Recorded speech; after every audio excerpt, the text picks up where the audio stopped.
ॐ तव कथामृतं तप्तजीवनं कविभिरीडितं कल्मषापहं श्रवणमङ्गलं श्रीमदाततं भुवि गृह्णन्ति ये भूरिदा जनाः। শ্রী শ্রী রামকৃষ্ণ কথামৃত চতুর্থ ভাগ, প্রথম খণ্ড, প্রথম পরিচ্ছেদ।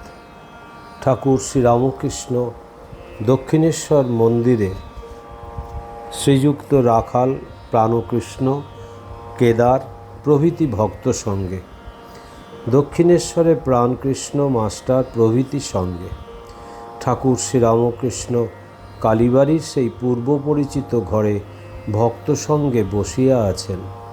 নিশিদিন হরিপ্রেমে, মার প্রেমে মাতোয়ারা। মেঝেতে মাদুর পাতা, তিনি সেই মাদুরে আসিয়া বসিয়াছেন।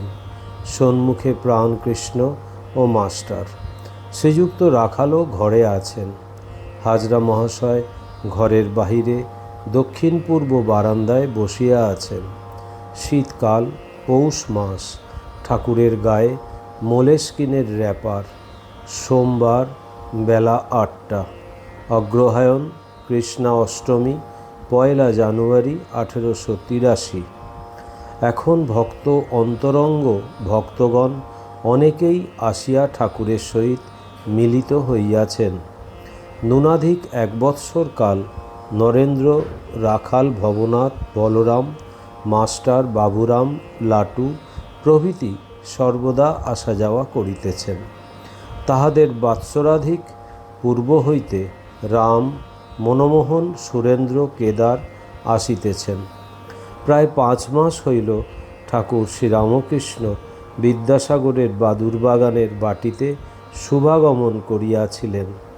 2 মাস হইল শ্রীযুক্ত কেশব সেনের সহিত বিজয়াদি ব্রাহ্ম ভক্ত সঙ্গে নৌযানে স্টিমারে আনন্দ করিতে করিতে কলিকাতায় গিয়াছিলেন।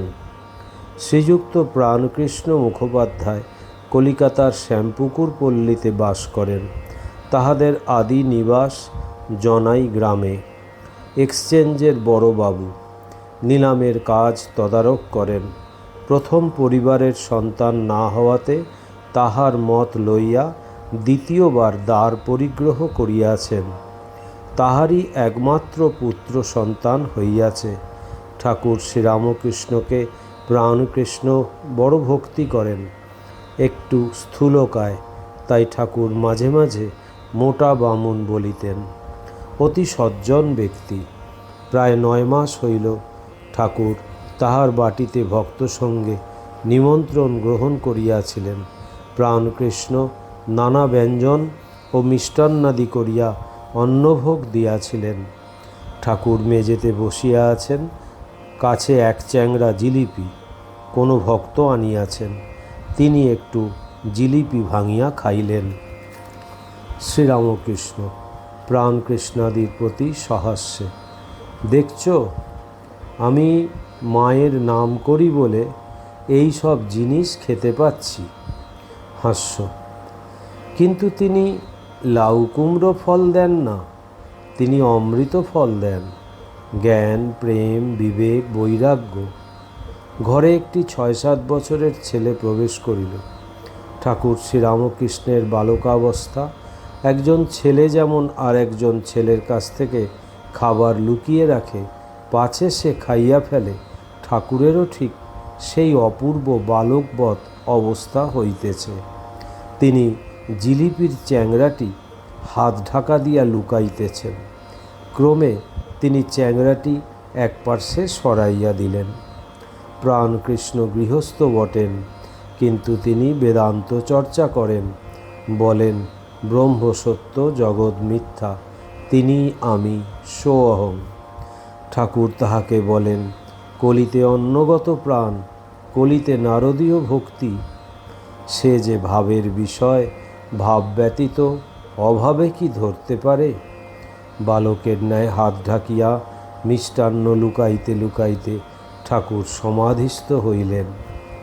দ্বিতীয় পরিচ্ছেদ। ভাবরাজ্য ও রূপ দর্শন। ঠাকুর সমাধিস্থ অনেকক্ষণ ভাবাবিষ্ট হইয়া বসিয়া আছেন। দেহ নড়িতেছে না, চক্ষু স্পন্দহীন, নিঃশ্বাস পড়িতেছে কিনা বুঝা যায় না। অনেকক্ষণ পরে দীর্ঘ নিঃশ্বাস ফেলিলেন, যেন ইন্দ্রিয়ের রাজ্যে আবার ফিরিয়া আসিতেছেন। শ্রীরামকৃষ্ণ প্রাণকৃষ্ণের প্রতি। তিনি শুধু নিরাকার নন, তিনি আবার সাকার।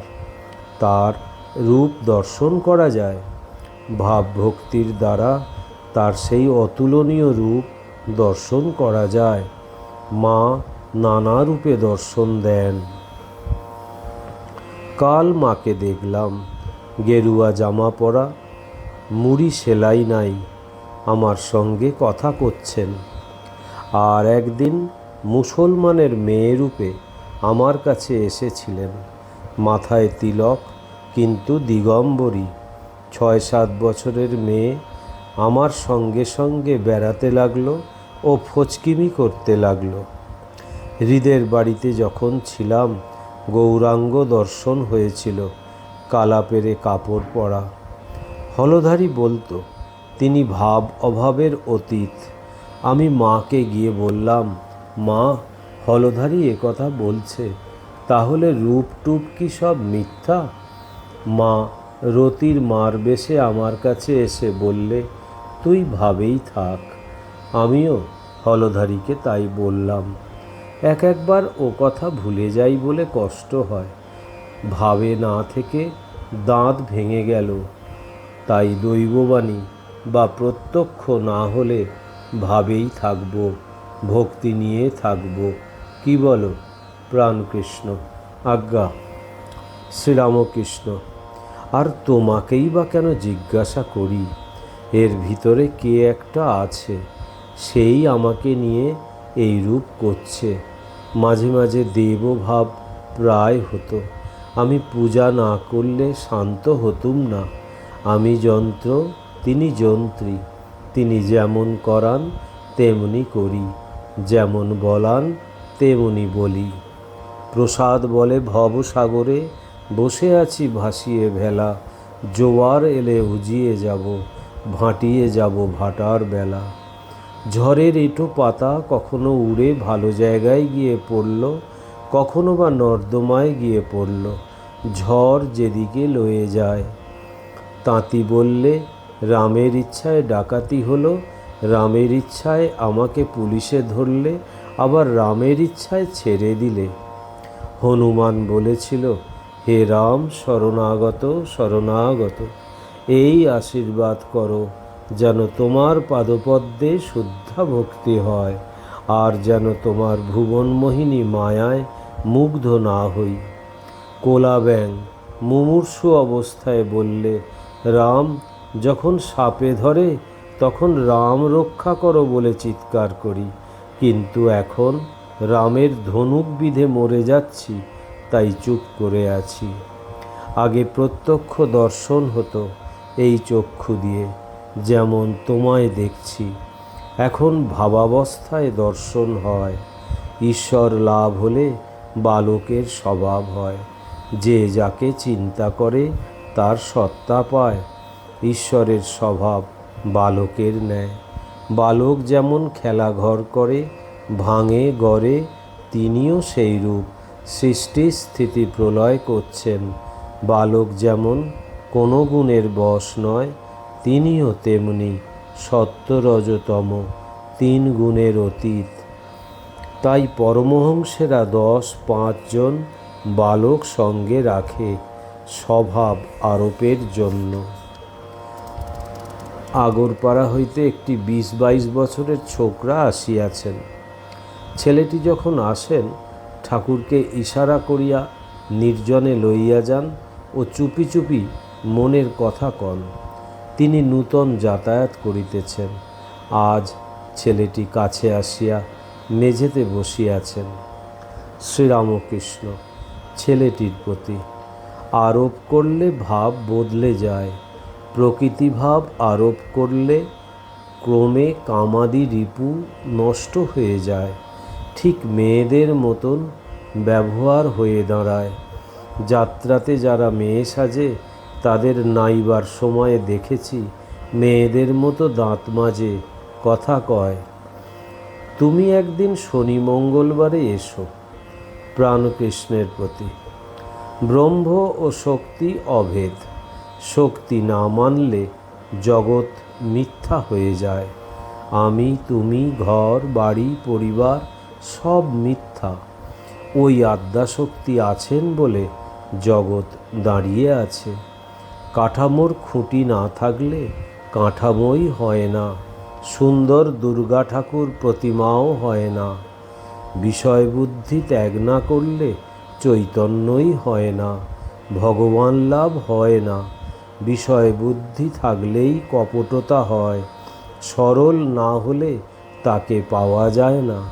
এইসি ভক্তি কর ঘট ভিতর, ছোড়ো কপট চতুরাই। সেবাবন্দি আউর অধীনতা, সহজে মিলি রঘুরাই। যারা বিষয় কর্ম করে, অফিসের কাজ কি ব্যবসা, তাদেরও সত্যেতে থাকা উচিত। সত্য কথা কলির তপস্যা। প্রাণকৃষ্ণ। অস্মিন ধর্মে মহেশী স্বয়ত সত্যবাদী জিতেন্দ্রিয়, পরোপকার নিরত নির্বিকার সদাশয়। মহানির্বাণতন্ত্রে এরূপ আছে। শ্রীরামকৃষ্ণ। হ্যাঁ, ওইগুলি ধারণা করতে হয়। ওম নিরঞ্জনম নিত্যম অনন্তরূপম ভক্তানুকম্পাধীত বিগ্রহং বৈ ঈশাবতারম পরমেশমিড্ডম তং রামকৃষ্ণম শিরসা নমাম্যহম। শ্রীরামকৃষ্ণ অর্পণমস্তু।